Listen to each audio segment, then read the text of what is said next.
Well, hello. I believe I am live. I'm not sure. Bear with me. I am working remotely, so I am running late. Rebecca, or if anybody gets on, please let me know. It looks like you can see my screen. It looks like this size is way off, so let me work on this for a minute.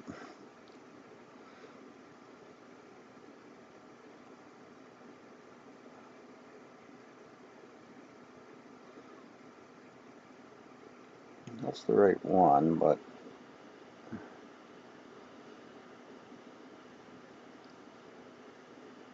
I don't know how to shrink it.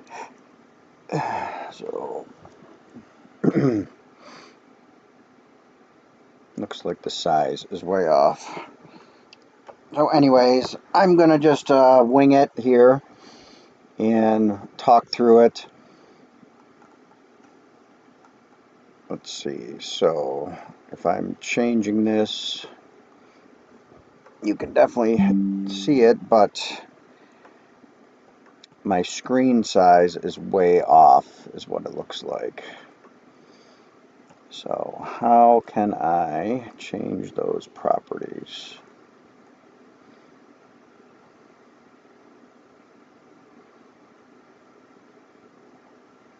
Maybe. Okay, that looks like a little bit better. Now you've lost my picture though. Actually, that definitely is not correct.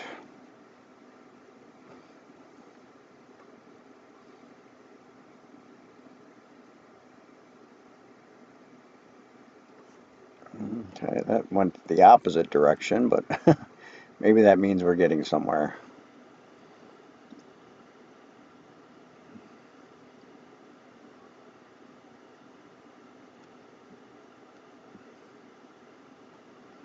See, this is how we learn, right? I have no idea why that changed it so dramatically.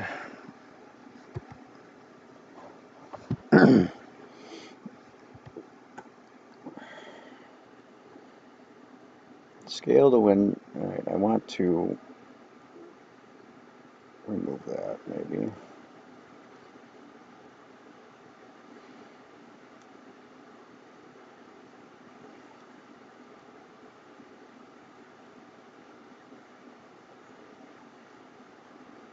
I have no idea how I just lost my display.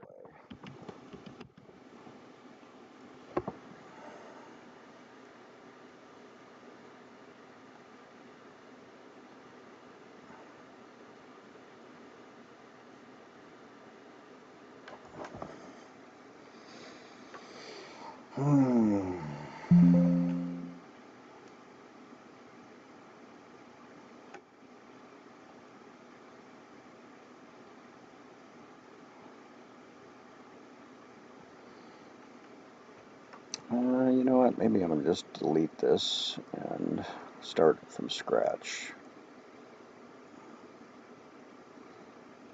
Okay, now by doing that, okay, now I'm back to this. So if I want to add, maybe add a browser. Okay, not that browser.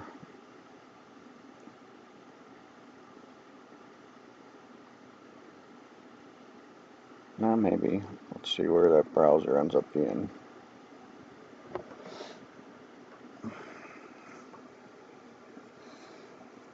Okay, so that's just taking the browser, but that's not what I want. So we can remove that. This is how I'm learning. So I'm working with OBS, if you happen to be listening. And I have to add the sources that it's displaying.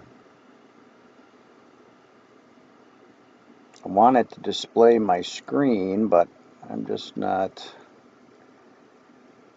getting there. It doesn't look like. I want it, well, let me try this one.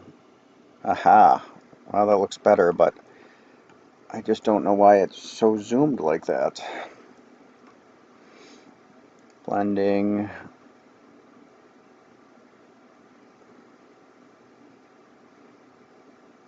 Okay, I've got that and I've got that. But it definitely does not want to show my whole screen properly. Can I change this? What if I did this? That's kind of cheating, but I don't know that. How about if I did this? Okay, this is kind of a cheat. I'm just going to use part of my main desktop and see if that works. Okay, it's not the ideal way, but it looks like it will work. Okay, what I wanted to talk about today is GPTs, which I definitely did not understand really what that was about.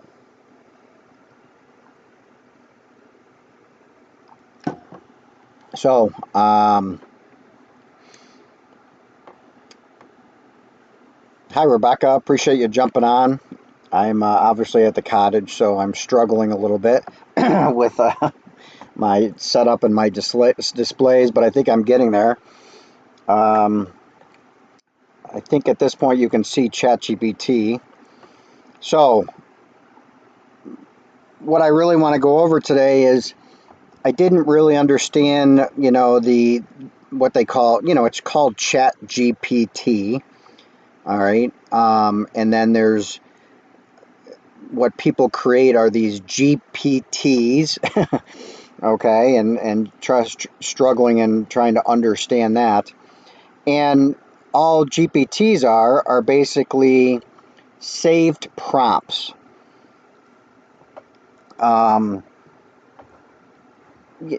So I'll tell you where I finally, understood it is even just to do the YouTube videos, right? I would say,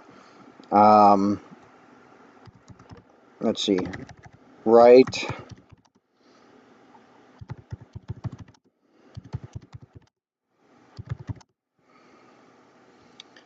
Um,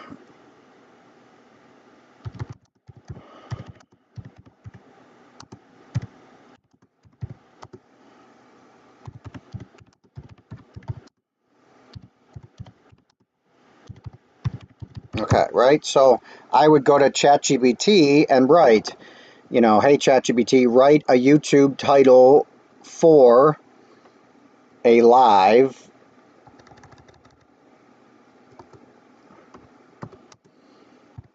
GenX versus AI. Let's learn GPTs together, right? So then it would certainly do that, and it would give me options here, okay, which is great. And then I would say description. This is what I'm going to put in YouTube, right, to describe a title and description. And then another one that I learned, it's a big pain, but you want to put tags. So then I would say write 30 tags, separate, just because of the form, separated by comma and space. Okay, and then, so this is everything I would need is after I would finish my live is, I could put the title in there, put the description in there, and put all these tags in there. And that's how you've got to save your YouTube live for people to find it or use it, later on.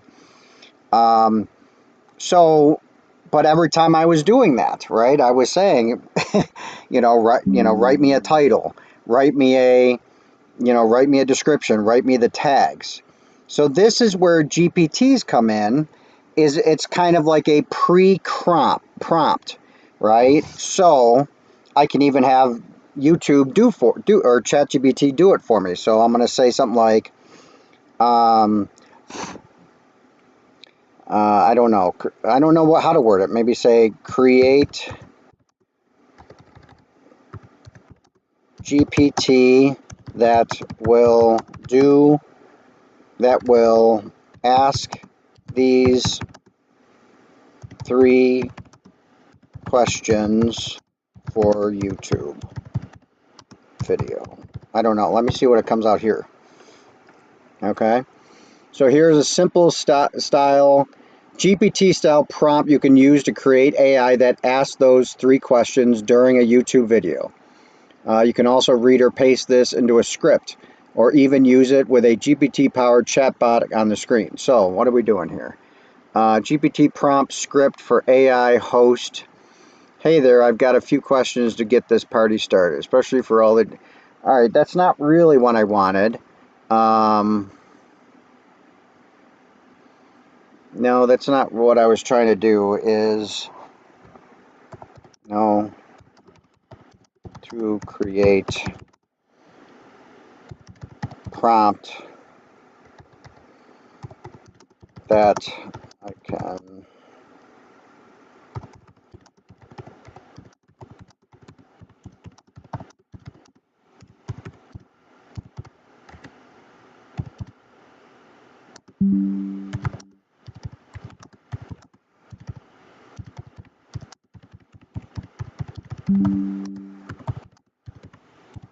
So I just basically said, no, I want to create a prompt that I can just copy and paste into GPT every time to give me a title, description, and tags.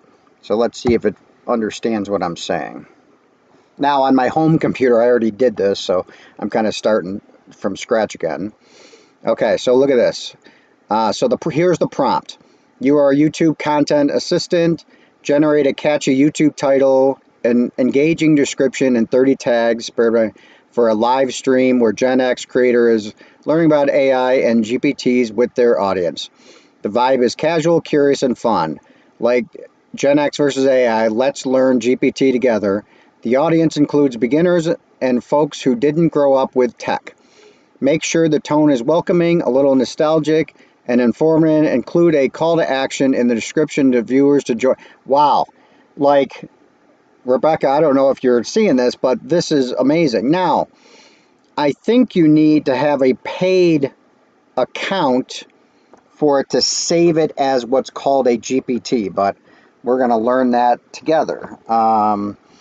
If not, what I did before is I just took this and I saved it on Notepad, which I'm going to do again. I just saved it on a Notepad so that I could just copy and paste it every time, right? And I just want to put this on my desktop. So now I've got that saved. Okay, so now imagine the idea is, let's see, now I still don't know, recreate the prompt to prompt that also asks me for the theme of a video each time. So I want to copy this and paste in the ChatGPT, and then I want it to ask me, hey, what is the theme of tonight's YouTube? And it should create the title, the description, and the tag. So,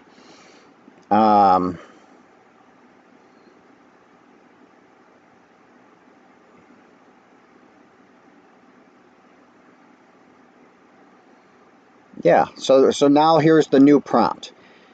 You're a YouTube content assistant. First, ask me for the theme of the topic of the video.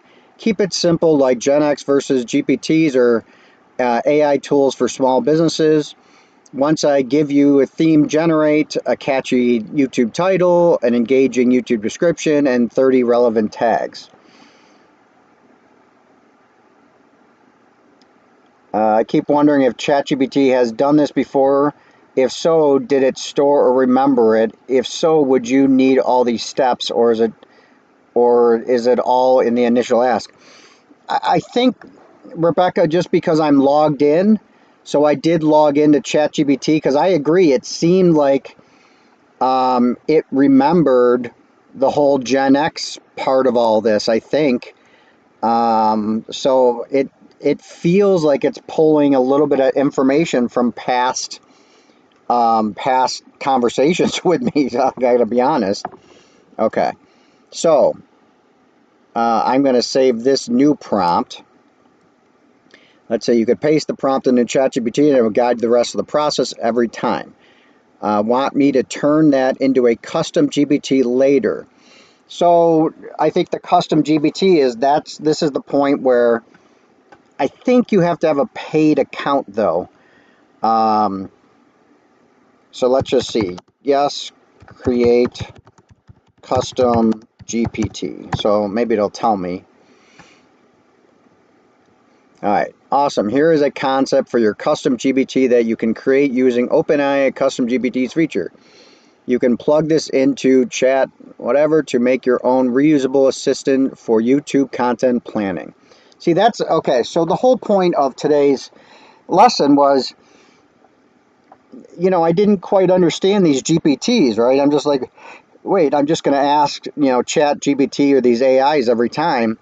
But then I already found just in the last 3 weeks of using this, how many times I was repeating prompts just to set the stage for what I was looking for. So it became it finally made a lot more sense why you save these GPTs, which I hadn't done before. So let me just see what this says. Okay. So custom GPT setup, the name of it, instructions, first message. Once you've added that, the GPT will ask you for the video topic every time and then give you. So yeah, walk me through this. I'm just going to say yes and see if it'll give me description, because let me see how to create it. All right. So it looks like I have to go to this section. Now, there's probably a drop down or something. Maybe under library. I don't know. So create. So let me open this in a new link and see what this looks like. All right. So I'm going to take these instructions. I'm actually putting it on my other screen. And so here is. So it looks like create. Okay. So I can't do this now, because this has got to be the paid for version of ChatGPT is what I'm seeing. Okay, which is no big deal. All I'm going to do is go back and copy this. All right, so this is what I'm going to copy. Now I'm going to go back to my note and save this. All right, so I'm going to get rid of the other. The other one was probably fine, but I think this new one has just added the concept of asking me, hey, what is the topic? So we're going to try to start from scratch. So what I'm going to do here is I'm hitting a brand new one, and then I'm just pasting in that prompt. Okay, so now, hey there, ready to level up your YouTube game? What's the theme or topic of your video today? Just a quick phrase like GenX, learning GPTs, or AI tools versus beginners. I'll hook you up with a title, description, and tag. I mean,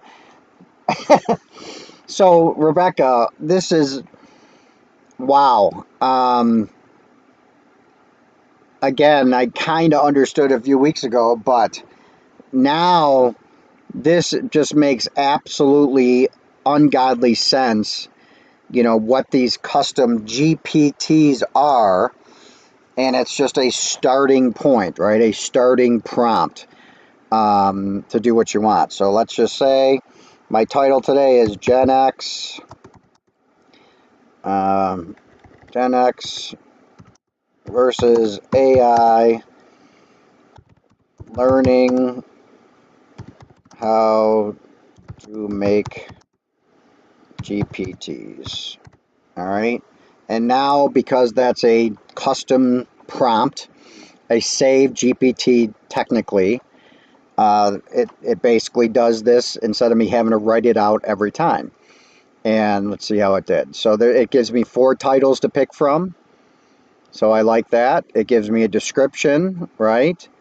And then it gives me the tags. Now it's interesting that did not do the commas and stuff. So somewhere we lost that. So let me go back and see in the instructions. All right.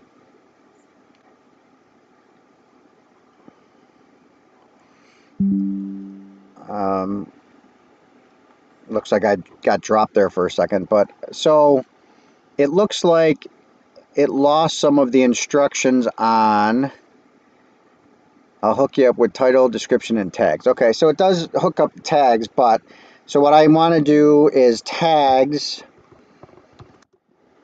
How about this? And 30 tags separated by space and comma.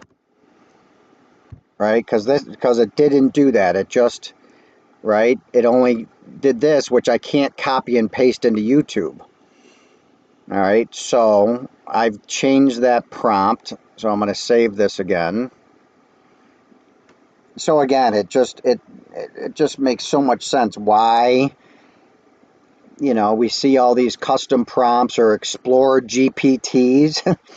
Again, I didn't quite understand it before, but now I completely understand it because these prompts kind of set the stage for GPT and already ask a lot of questions, already, you know, ask it, you know, the AI, you know, how to think or some background and all that. That's what the saved GPTs are.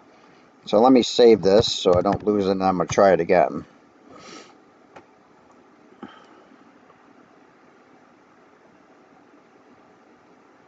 So again, I'm resaving it because it did not give me 30. It did not separate them by a comma.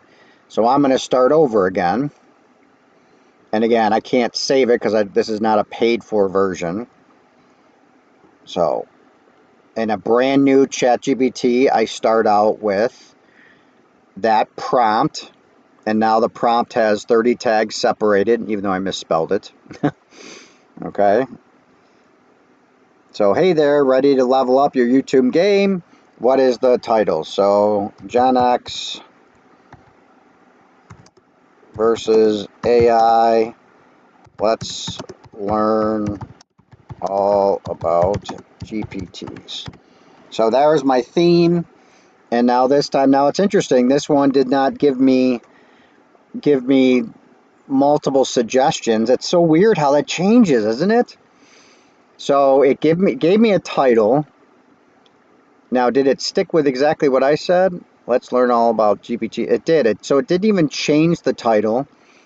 It did do a description and it did create the tags.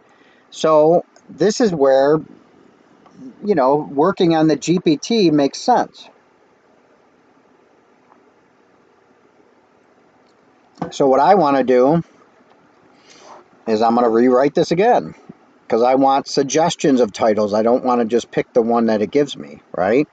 So, what's the theme of your topic? Just pick a phrase and our AI tools. I'll hook you up with a title. I'll hook you up with 10 example titles, right? I mean, how cool is this, Rebecca? Right? And description and 30 tags separated, right? So again, I've changed this prompt to add, give me suggestions. Oh, but I just, you know, can you imagine, you know, some of these and how involved they are, and you know, by the time you're done, and you can see I keep changing it, so I could see somebody really working on something like this, and 2 years later, this might be 20 pages long of instructions, you know, to customize their AI for what they're personally working on. Okay, that it just, I don't know. To me, this is just so exciting, this concept. So let's go back again. I'm going to start a brand new one. Now I have my custom GPT. Again, if it was paid for, then I could save that. And I guess not only can I save that, but I could share it with others. All right. Okay. So now this one should have hook me up with 10 examples, description, and 30 tags. So let's just see. Now I just start with that. Okay, and then I'm going to say the theme is GenX versus AI. Let's learn how to make GPTs. Okay, so now, there we go. There's 10 title suggestions. It only does one description. I was curious if it was going to give me 10 descriptions, but it's giving me one description, which I like, and then it automatically gives me the tags. And now I can pick, you know, I can pick one of these versus, I just, so now every time I do a YouTube, you know, I just paste that in as a prompt, and then the theme of the night, and then it creates all this. And I'll tell you, the one reason I never did, you know, YouTube's really, I hate writing. It's just not one of my strengths. And for somebody like me that is way more mathematical driven, having this AI, oh, what a world of difference. I mean, I feel like I could conquer the world now. Okay. So with that, now exploring GPTs, right? So when we have Chat GPT open, exploring these GPTs make a lot more sense to me. I mean, these are basically, from my understanding now, you know, it just, some of them may be pages long of giving the AI instructions to understand, right? So let's see. Science space. So, I mean, this to me would be a GPT, right? Do hours worth of research in minutes, instantly access so many papers. So this this GPT, this saved prompt, probably already references, it looks like 287 million papers at lightning speed and ever drop contaminant. Okay, so it looks like it's already pre-saved in there. So I got a question. So I'm gonna start this, and I guess they're free, right? So now this is already, you know, added that background GPT, just like I had done before, right? That background prompt is already preloaded, is the way that I believe, right?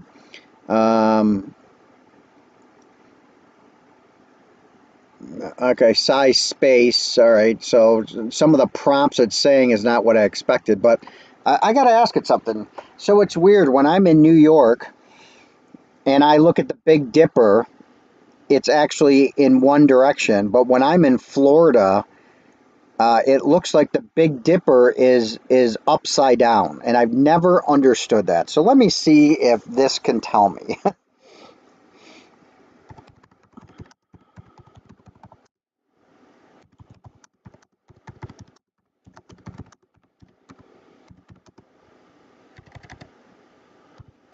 Stars, these stairs.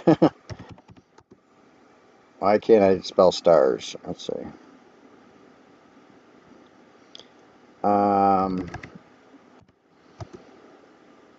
When I look at the stars in New York, the Big Dipper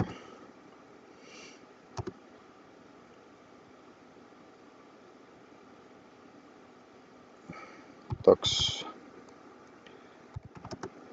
like a pan that can collect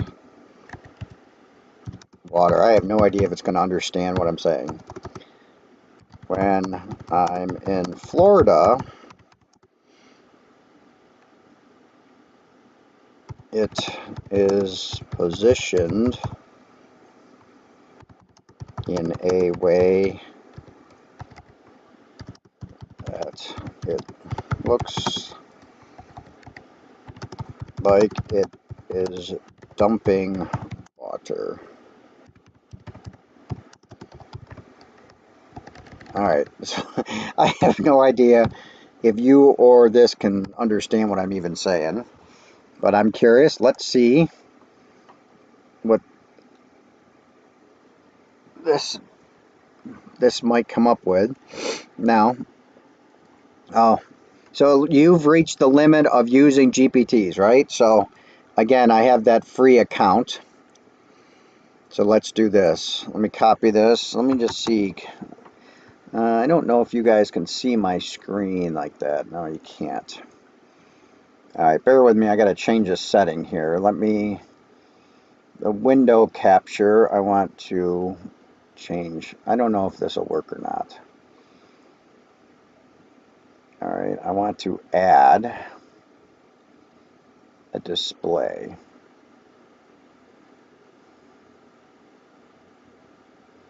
Display capture.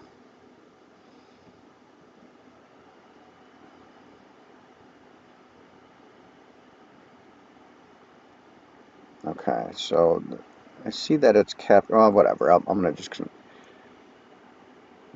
try a different one here. So my free version of ChatGPT is run out for the day. As I had said before, I use this thing nonstop.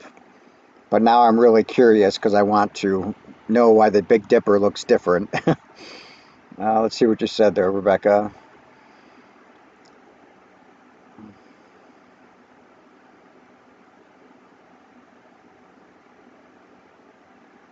All right.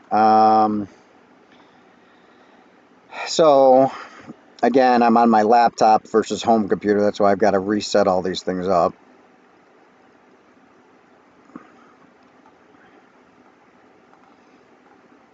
Come on.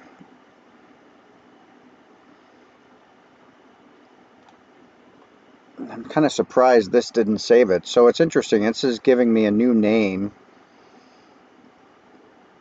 Maybe I can just skip it.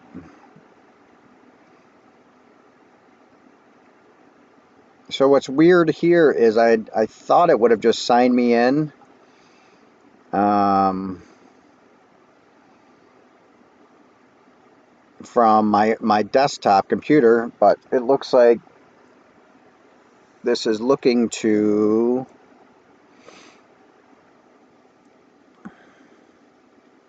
sign me up again. I don't know. This is...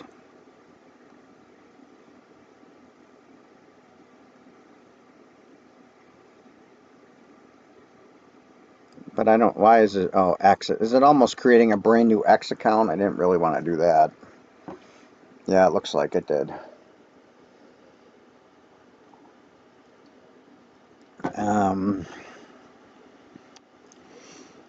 Because all I really wanted to do was get to the X AI, right? Okay, so here we are. I want to ask the same thing. Now, this is not a save GPT, right? Okay, I need to read this a little bit because I'm actually kind of curious. The difference in how the Big Dipper appears in New York versus Florida is due to your latitude affecting the perspective of constellation in the night sky. The Big Dipper, part of Ursa Major, is a circumpolar constellation in the northern hemisphere, meaning it rotates around the North Star Polaris and never fully sets below the horizon at these latitudes. That's interesting. I didn't think I never knew that it didn't ever set, technically. In New York, the Big Dipper appears higher in the sky and more tilted. When you observe it, the bowl of the dipper can look like a pan capable of holding water because it's oriented relative to the horizon, makes the bowl appear more level or slightly tilted upward. This is because you're looking more directly towards the celestial North Pole around the Big Dipper, that the Big Dipper rotates around. So let me absorb that for a second. Oh, that still mentally blows me away, so I'm not quite sure I've absorbed that. So in Florida, the Big Dipper is lower in the sky, closer to the northern horizon.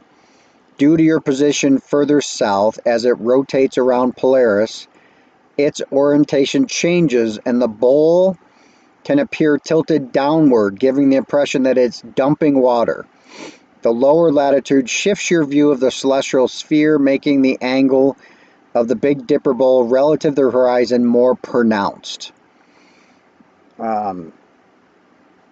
This effect is purely a result of Earth's curvature and your position on it. The Big Dipper stars remain fixed in their pattern, but your vantage point changes the apparent angle. And I guess, Rebecca, what this one really blew me away is, you think of these stars billions miles away, so you can't imagine 1,500 miles difference making a difference. That's why it's all been so hard for me to understand why this Big Dipper looks so different in the south versus the north, because you're only 1,500 miles away. So that just kind of always blew me away.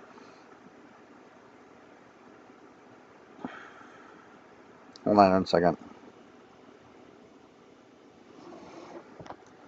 All right, so if you want precise visualization or star chart for a specific date and time in New York, I could search for a descriptive tool. Yeah, so let's see.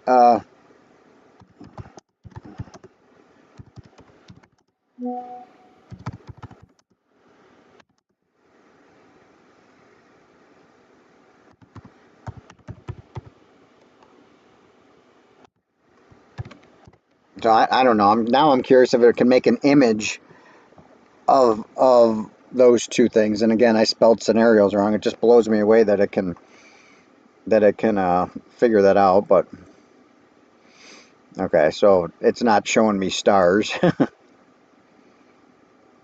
but I was showing me the night sky, but certainly not the Big Dipper or the night sky. Let's see.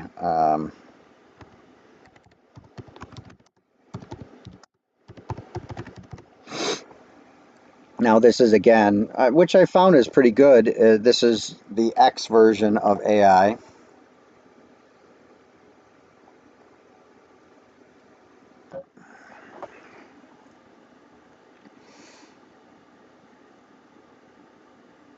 All right, so that did not image it. Now I'm curious. I really want to see ChatGPT answer the same question. So what I'm going to do is go on to a different internet browser that maybe I have some of these ChatGPT credits, right? Because you can see how much I'm using it already. I'm blowing through these credits. So at this point, I have not paid for a single AI anything. Everything I've done has been free. I can definitely see getting sucked in and wanting to pay for this at some point, though, because I'm pretty addicted already. All right, so can I paste that same question? Oops, I got to log in. Do I have to log in? I don't know. Can I use... I'm curious, can I use ChatGPT without logging in?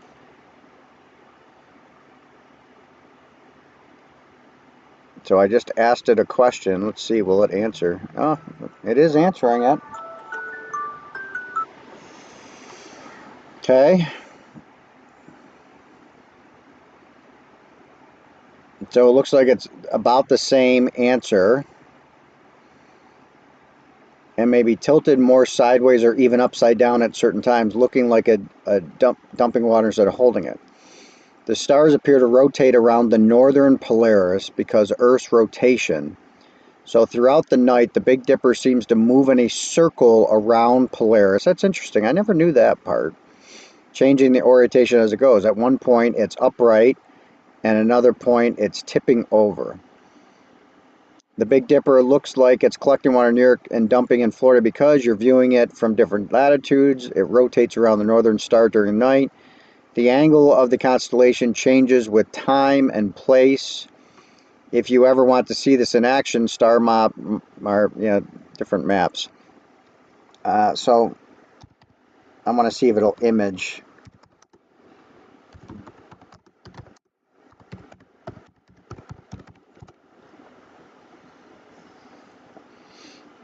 Okay, so this is where it's making me log in to image that. So let me just see. I should be able to just log in with my Google account.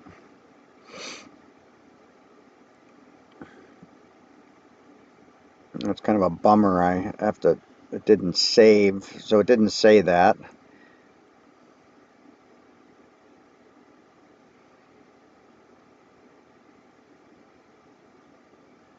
So I'm just going to ask it the same question.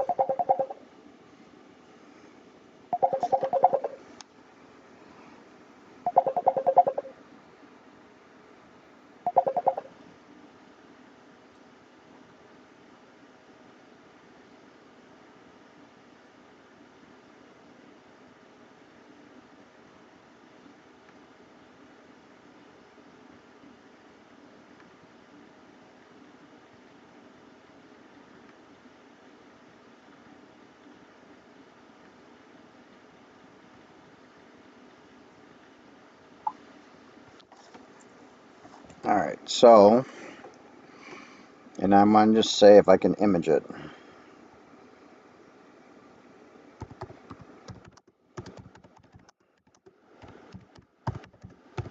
Now, if it can image this, then I will be very impressed.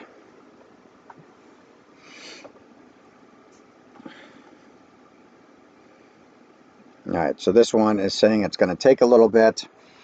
Okay, so just to stick to my normal theme, let me go back and look up some, let me go back and look up, Rebecca, is pretty cool, huh? I mean, I kind of knew it was that way. I just still mentally, I'm struggling with understanding it, especially with the Big Dipper, with this Florida is only 1,500 miles away, and the Big Dipper is 1 billion miles away. Why it makes a big difference, but I get it. Okay.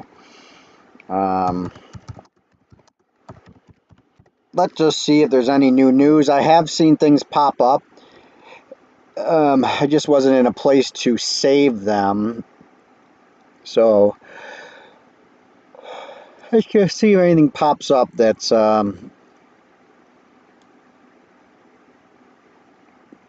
interesting with But AI there's another news. even newer hand called the DM Hand 2, but this one has a total of 20 degrees of freedom instead, with 15 active degrees of freedom. So I think the one thing that I had looked at is, there's 20 different companies that are Of transferring a policy from a simulated environment to a real working on humanoid these robot involves robotics. overcoming the sim to real gap. I don't know why these shorts are so short, but it looks like they're really short.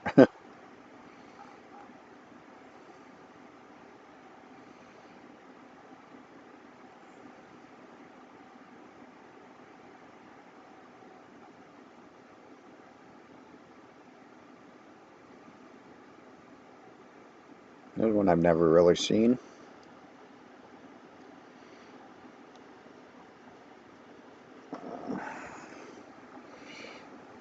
These are the top humanoids coming for sale in 2025, but what will they cost to replace humans, and which has the best tech and value?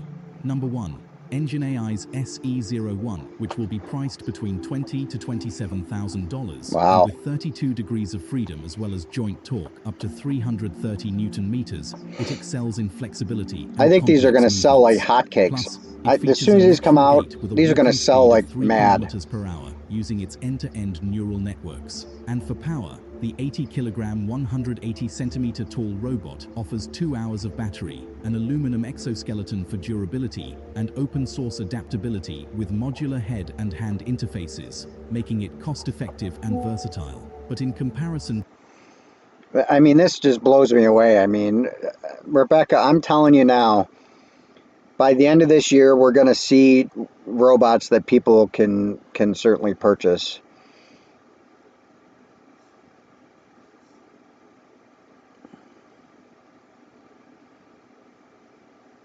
Yeah, again, I guess I gotta pay attention to more where the North Star is. But yeah, it sounds like the Big Dipper never goes below the horizon in New York or in the north, which I never really knew. So maybe in Florida, where it does dip below the horizon, is part of it. But again, it just still blows me away. to a human worker, this robot would work for an average cost of just under $55 per day to operate at $2.29 per hour if running 24/7. Number 2, Engine AI's PM01 is priced at $13,000 USD. Standing 138 $13,000 for a robot? 40 kilograms, you know how many people are going to buy these? 23 degrees of freedom with 5 per arm and 1 in the neck, as well as 320-degree waist rotation for complex movements. Additionally, its legs offer 6 degrees of freedom, providing a walking speed of 2 meters per second and 2 hours of battery life with a swappable 10,000 milliamp-hour battery. And with dual Intel N97 and NVIDIA Jetson Orin chips, depth cameras, and the biggest thing is once you can put an AI in this, just the way that ChatGPT talks back to me, 61 cents per day, I mean, that's what's going to blow me away. Per hour. Number 3. Neura's 4NE1 humanoid priced between $15,000 to $45,000 USD. Standing 180 centimeters tall and weighing 80 kilograms, it features 3D vision for object and gesture recognition, force torque sensors for touch, and a touchless human detection system for safety. Plus, it carries a payload of up to 15 kilograms and can move at a speed of up to 3 kilometers per hour while featuring exchangeable I mean, who cares how slow they are? That's the biggest thing, Rebecca. I mean, this is crazy. I'm going to have to watch this AI news even more. This is impressive. I don't know how much I can show on YouTube so I don't get a copyright, but boy, for task adaptability. I want to watch this whole thing. It's powered by the Neuraverse platform and NVIDIA's Omniverse, making it easy to automate repetitive tasks while improving efficiency at home and work. And as for price, this robot could operate for a cost of between $41 to $123 per day, or as low as $1.70 per hour. Number 4. Fourier Intelligence's GR2 humanoid is projected to cost between $80,000 to $100,000. Standing 175 centimeters tall and weighing 63 kilograms, this robot features 53 degrees of freedom for fluid human-like movements. In fact, in each of its hands it features a total of 12 degrees of freedom with 6 tactile sensors for precision tasks. I mean, look at how far they've come already. Now, I don't know, I've never been on this station to know, is some of this CGI, made, or is this real? Is what they're showing literally real? And again, a programmed task to video is different than me saying to the robot, hey, take out the laundry, but that's what I would really want to see. And thanks to Fourier's smart actuators with 380 Newton meters of peak torque, as well as a dual encoder system for high accuracy, the GR2 also integrates the Fourier toolkit, supporting NVIDIA, Isaac Lab, Mujoko, and ROS frameworks. And in comparison to a human, this robot is slated to cost between $219 and $274, or about $9 an hour on the low end if being operated 24 hours per day. Number 5. Apptronic's Apollo... people think this is crazy, even the cost, but number 1, people will pay that have huge money just to have it. And number 2, I mean, if this can really replace 3 employees or something, then this is dirt cheap, right? Think of what, it costs to pay an employee. And, even if it costs $50,000, that's the first year, right? So, if the life of it is 5 years, let's say, you know, now you've dropped it down to an employee for, you know, $10,000 a year. Humanoid is priced at $50,000, with this 173 centimeter tall robot weighing 160 pounds and featuring over 70 degrees of freedom. And when it comes to power, Apollo can even lift 25 kilogram payloads and features AI-powered object and zone detection using its onboard depth camera and LiDAR system. And with 4 hours of battery runtime, Apollo is ideal for a range of tasks in industrial settings. Plus, it's already working in several Mercedes car plants right now. And as for cost, this robot can operate for $137 per day, or just $5.70 per hour if running continuously. Number 6. Unitree's G1 humanoids cost between $39,900 to $65,900, depending on which model, with all 4 models sharing the core specifications of being 127 centimeters tall while weighing 35 kilograms. Plus, G1 humanoids all feature aluminum alloy frames, a 9,000. Wow, this is crazy. So I'm actually going to add this link to, if you want to watch this, but I'm going to add the link. I don't want to get a copyright strike, but I'll add it to the end of this YouTube video. Okay, with that, that's just about an hour. It is NFL draft day, so I want to actually watch that. So I appreciate you, Rebecca, my favorite fan, jumping on. I'll have to clean up the beginning of this video because I had struggles even getting it started, but at least I made it. And I will, I'll attempt to do this again Saturday. Trent has a lacrosse game, so I'm not sure if I'll be back, but I do want to do my best to stay on schedule. With that, I appreciate it. Thanks for joining.